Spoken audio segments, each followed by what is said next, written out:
Lights were everywhere, except inside the house. The lamps were lit with practiced hands, wicks trimmed, oil measured, as if precision could prevent what memory insists on bringing back. The house glowed. Every corner rehearsed its brightness, yet something lingered where light refused to settle. We moved carefully, as though sound itself might disturb what absence had arranged. Lights were everywhere, yes, but the house knew where not to shine. The house was bright, the heart was not.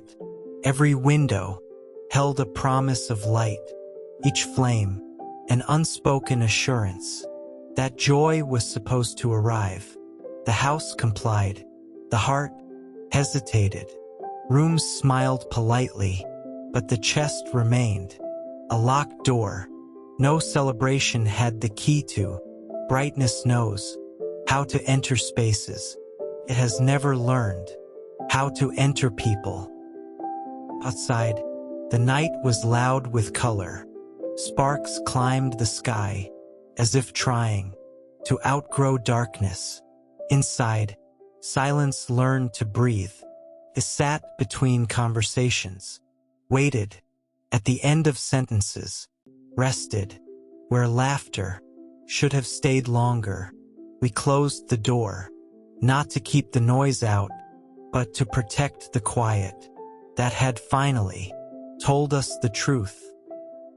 Not all darkness arrives with night.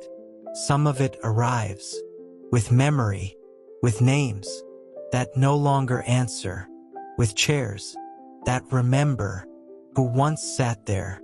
You can light every lamp you own and still walk carefully through certain rooms of yourself. Not all darkness is outside. Some of it has learned your shape. We lit the lamps because that's what the calendar asked of us. We smiled because tradition dislikes resistance. But light that evening felt less like joy and more like responsibility.